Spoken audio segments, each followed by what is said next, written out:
अस्सलाम वालेकुम फ्रेंड्स, कैसे हैं आप सब लोग। आज मैं आपको सिखाने जा रही हूँ एगलेस मायोनीज़, जो कि चंद इंग्रेडिएंट्स के साथ बहुत ही सस्ते में और बहुत ही कम टाइम में तैयार होगा। तो चलिए बढ़ते हैं अपनी रेसिपी की तरफ। इसके लिए सबसे पहले आपको चाहिए सॉल्ट आप कोई सा भी ले सकते हैं, मैं पिंक सॉल्ट ले रही हूँ। शुगर चाहिए, वाइट विनेगर चाहिए होगा, और एक कोई सा भी कप या कंटेनर मेजरमेंट के लिए मैं ये वाला इस्तेमाल करूँगी। चिल्ड दूध चाहिए होगा, और चिल्ड आपको कुकिंग ऑयल चाहिए होगा किसी भी कंपनी का। ऑयल और दूध को मैंने 5 घंटे के लिए फ्रिज में रखा था। ये तकरीबन फ्रीज हो चुका है। इस तरह का आपने चिल्ड ठंडा दूध लेना है। सबसे पहले ब्लेंडर जग लेंगे। ख्याल ये रखें कि जग बिल्कुल भी गीला ना हो और बिल्कुल ड्राई हो। अगर ये ज़रा सा भी गीला होगा तो आपकी रेसिपी अच्छी बिल्कुल भी नहीं बनेगी। मेजरमेंट के लिए आप कोई सा भी कंटेनर ले सकती हैं। मैंने इस टाइप का कप लिया है, इसी से मैं दूध और ऑयल को मेजर करूँगी। तो चलते हैं अपनी रेसिपी की तरफ।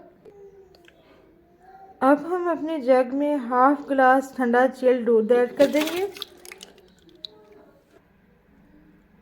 हाफ टी स्पून हम इसमें सॉल्ट ऐड करेंगे। 1 टेबलस्पून भर के हम इसमें शुगर ऐड करेंगे। 1 टेबलस्पून हम इसमें वाइट विनेगर ऐड करेंगे। मैंने ये आधा कप दूध का लिया था। आप चाहें तो अपने मुताबिक दूध को कम या ज़्यादा कर सकते हैं, लेकिन उसी के हिसाब से आपने अपनी ऑयल की क्वांटिटी को भी कम या ज़्यादा करना है। जितना आप दूध लेंगे उससे डबल आपने ऑयल लेना है।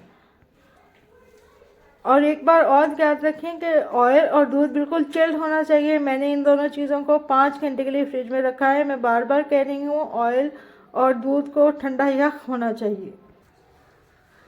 ऑयल को मैंने इस जग में डाल दिया है क्योंकि मुझे इसकी धार बनानी है। धार बनाते हुए हम इसको जग में डालेंगे। ब्लेंडर को आपने रोकना भी नहीं है। 3 मिनट के लिए आपने इसको कंटिन्यूस चलाना है। फिर से समझ लें, जितना आपने दूध लेना है उससे डबल आपने ऑयल लेना है। किसी भी बर्तन से चाहे आप मेजरमेंट कर सकते हैं। अब हम ब्लेंडर ऑन करेंगे, और ब्लेंडर ऑन करते हुए साथ के साथ हम इसमें आहिस्ता आहिस्ता करके ऑयल ऐड करेंगे। मैं आप सबको पहले से बता रही हूँ क्योंकि जब ब्लेंडर ऑन होगा तो शायद मेरी आवाज़ आप तक सही से ना पहुँच सके। तो चलिए हम ब्लेंडर ऑन करते हैं।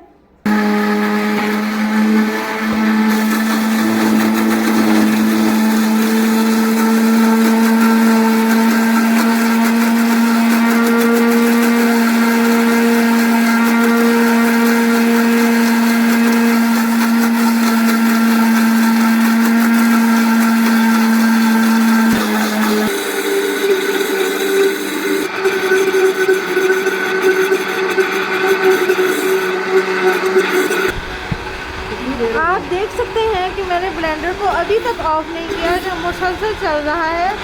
और आप ये भी नोट कर सकते हैं कि इसकी आवाज़ चेंज हो रही है आहिस्ता आहिस्ता। अगर आप ब्लेंडर को ऑफ कर देंगे तो आपके मेयोनीज बिल्कुल भी अच्छे नहीं बनेंगे। इस बात को अपने माइंड में रखिएगा।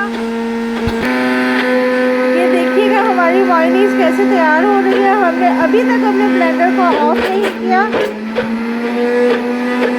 अच्छे से इसको स्पून की मदद से मिक्स करते चले जाएंगे।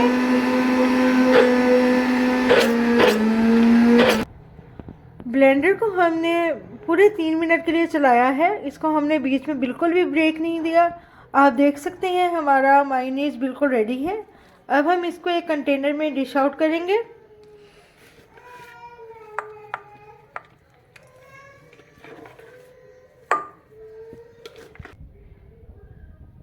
ये देखिएगा हमारा बहुत ही लजीज बाज़ार जैसा मायोनीज रेडी है। इसे आप खाकर बाज़ार का मायोनीज खाना भूल जाएंगे।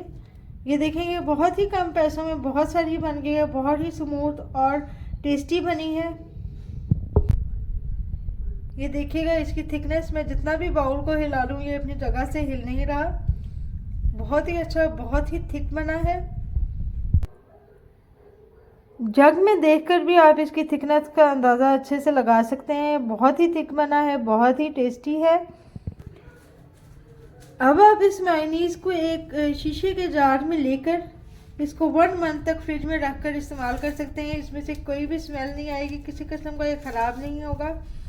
वैसे तो ये बाहर भी ठीक रहेगा, लेकिन अगर आप चाहें तो आप इसको फ्रिज में रख कर भी यूज़ कर सकते हैं। इस तरह का कोई कंटेनर ले लें जिसमें आप रख कर अपने मायनीज़ को प्रिजर्व कर सकते हैं, इस तरीके का। तो गाइज़ ये थी हमारी मज़ेदार सी मायनीज़ की रेसिपी। फीडबैक देना मत भूलिएगा, अपनी दुआओं में मुझे बहुत याद रखिएगा। वीडियो को लाइक और शेयर ज़रूर कीजिएगा। तब तक के लिए अपना ख्याल रखें। अल्लाह हाफ़िज़।